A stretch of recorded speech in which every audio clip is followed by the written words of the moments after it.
Today we are talking about some Slither.io strategy, specifically playing different areas of the map to grow your snake. There are pros and cons to playing different areas of the map because they can have different concentrations of glowing balls and as well as players. Most players are in the middle of the map.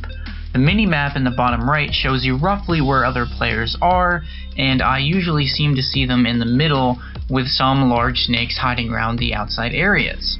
This isn't always true, but it seems to be a fairly common situation. I'm not 100% sure if there is a distribution to the glowing balls, but it really seems to me like there are more near the middle than in the outer areas. I thought my feeling about this might just be distorted because there are so many more balls being dropped near the middle as well, or from boosts from all those extra snakes that are there. From an eye test, it certainly looks like more spawn near the middle though. Like I talked about in my previous video, playing in the middle has the most risk with the most potential reward. Lots of people like to get an early jump in the middle and then slowly move to the outside corners and other areas, partly I think because they can't turn as fast in such large snakes. In the more empty areas of the map, larger snakes have a lot more room to make those big turns and avoid potential traps. In the middle, it's very difficult to control a large snake when you have to avoid so many other snakes at a close proximity. Playing a large snake in the middle can cause a lot of wreckage, but the problem is that your snake turns so slow it's very difficult to turn around other snakes to actually pick up the loot. Yeah though, I mean, if you just boost through lots of other snakes in the middle, you'll rack up lots of kills on them though. You kind of have to be in a really YOLO type of mood to do that though. It tends to end pretty quick for me. So let's talk about the edges and the corners of the map. If you try to take a small snake around the edges, you could have a tougher time growing, because there seem to be less balls and less snakes to drop any.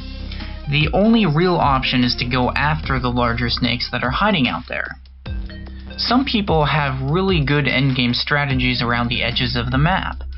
There are some balls out there, and you have lots of space as a larger snake to try and use your size to trap people. In my personal experience though, that's a very slow-paced strategy that requires a lot of patience and some time to play with, but I've seen some really large snakes doing this. You could also go around the edge of the map rather than staying in one spot and try to hunt down the other large snakes on the mini-map. There are also areas between the middle and the outer edges.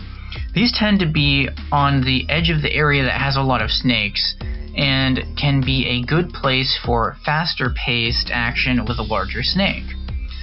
The key with a large snake sometimes is just giving yourself enough room to make turns, because you turn so slowly that it's really easy to underestimate how slow you're going to turn and end up dying trying to make a fancy move. The most common strategy with these areas again seems to be to start in the middle and work your way to the edges as you grow. There could be some other viable strats.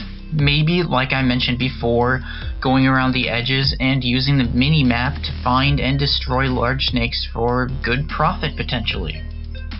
That takes a certain amount of skill to pull off consistently, though, is what I would think.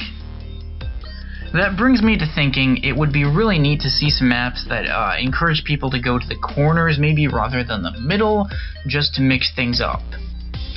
This game really just has so much potential though. So thanks for watching, and I hope you found something useful.